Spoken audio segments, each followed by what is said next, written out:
আসসালামু আলাইকুম। এসএসসি 2025 শিক্ষার্থী সকলে কেমন আছো? আশা করি খুবই ভালো আছো। তো যেহেতু তোমাদের রুটিন পাবলিশড হয়ে গেছে, তো তোমাদের জন্য একটি ফাইনাল সাজেশন নিয়ে হাজির হয়েছে। তোমরা যদি এই ফাইনাল সাজেশনটা ফলো করতে পারো, ইনশাল্লাহ তোমরা ভালো একটা রেজাল্ট করতে পারবে। তো আজকে সাজেশনের বিষয় হচ্ছে, তো অবশ্যই টাইমলাইনে দেখেছো ফিনান্স ও ব্যাংকিং সকল বোর্ডের জন্য আজকের সাজেশনটি খুবই ইম্পর্টেন্ট। তো তোমাদের কাছে একটা রিকোয়েস্ট, তোমরা যদি এসএসসি 25 বেচ হয়ে থাকো অবশ্যই চ্যানেলটা সাবস্ক্রাইব করে দেবা। তাহলে চলো শুরু করা যাক। এটা হচ্ছে সৃজনশীল সাজেশন।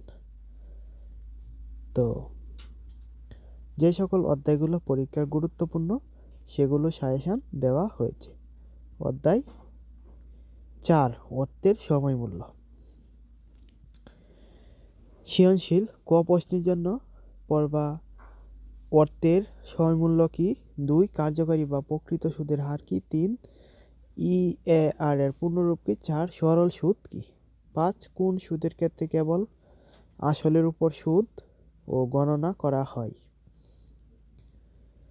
তো সৃজনশীল খ প্রশ্নের জন্য পড়বা চক্রবৃদ্ধিকরণ প্রক্রিয়া কি, ব্যাখ্যা করো। বাটাকরণ প্রক্রিয়া কি, ব্যাখ্যা করো। 3 সুযোগ ব্যয় বলতে কি বোঝায়, ব্যাখ্যা করো। 4 রুল 72 এর ধরনটি ব্যাখ্যা করো। 5 প্রকল্প মূল্যায়ন ধরনটি ব্যাখ্যা করো।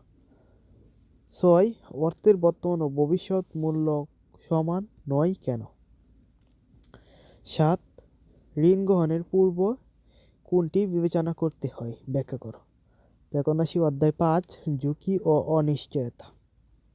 সৃজনশীল ক প্রশ্নের জন্য আদর্শ বিচ্যুতি কি, এটি কোন ধরনের পদ্ধতি, 2 ঝুঁকি কি, প্রত্যাশার বাইরে কোনো কিছু ঘটার সম্ভাবনাকে কি বলে, 3 কিসের কারণে বিনিময়ের মূল্য ওঠানামা করে, 4 অনিশ্চয়তা কি, 5 ট্রেজারি বিল ইস্যু করে কে, 6 ভোগে বিনিয়োগকারী কোন ঝুঁকি মোকাবেলা করতে হয়, 7 কোনটির কারণে প্রত্যাশিত ফলাফল থেকে প্রকৃত ফলাফল ভিন্ন হয়। সৃজনশীল খ প্রশ্নের জন্য তারল্য ঝুঁকি কীভাবে সৃষ্টি হয়, ট্রেজারি বিল ও বন্ড থেকে প্রাপ্ত আয়কে ঝুঁকিমুক্ত আয় বলা হয় কেন, 3 ঝুঁকি ও অনিশ্চয়তার পার্থক্য লিখো। 4 ব্যবসায়িক ঝুঁকি কি, ব্যাখ্যা করো। 5 পরিচালন খরচ পরিশোধের অক্ষমতা থেকে সৃষ্টি ঝুঁকি কাকে বলে, ব্যাখ্যা করো। আর্থিক ঝুঁকি বলতে কি বোঝায়, ঝুঁকিবহল আয় কি। এখন আসি অধ্যায় 6, এটা হচ্ছে মূলধনী আয় ব্যয় প্রাক্কলন। প্রথম প্রশ্নের জন্য পড়ব মূলধন বাজেটিং কি, মূলধন বাজেটিং প্রক্রিয়ায় বার্টার হার হিসাবে কি ব্যবহার করা হয়। মূলধন বাজেটিং এর সবচেয়ে সরল ও জনপ্রিয় পদ্ধতি কোনটি, মূলধন বাজেটিং এর বার্টার হার কি হিসাবে ব্যবহার করা হয়। নগদ প্রবাহ বা প্রতিষ্ঠানের অর্থের আগমনকে কি বলে। 6 অর্থায়নের সাফল্যের চাবিকাঠি কোনটি থেকে প্রতিষ্ঠান নগদ অর্থ প্রবাহ ঘটে। মূল্যায়ন বাজেটিং এর সহজ পদ্ধতি কোনটি। তো বাকিগুলো আর পড়বো না, বাকিগুলো তোমরা স্ক্রিনশট নিয়ে নাও। আজকের ভিডিওটা হচ্ছে পার্ট